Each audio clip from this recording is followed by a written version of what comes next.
Là, on croit plus vite que le marché, 50% de progression versus 20%. Est-ce que vous bénéficiez du fait que justement, vous n'avez pas de problème de production?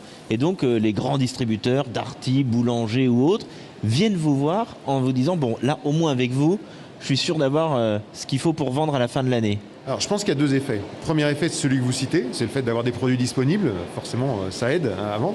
La deuxième chose, c'est que, comme je le disais, je pense que ce qu'on vient de traverser depuis 1 an et demi avec cette crise fait que le consommateur est en train de faire évoluer un petit peu ses critères et ses priorités.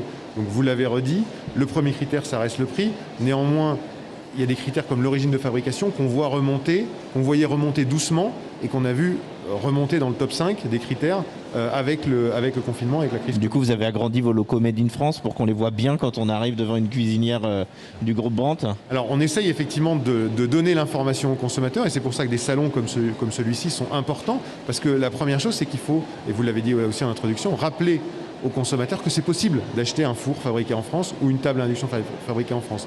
Donc on le fait savoir, on utilise des salons comme celui-ci pour le faire et en magasin, on met en avant sur nos produits avec les étiquettes Made in France et même Origine France Garantie, puisqu'on va au-delà de la simple appellation Made in France, on est certifié Origine France Garantie qui garantit aux consommateurs le fait qu'il y a plus de 50% de la valeur ajoutée qui est faite sur le territoire français.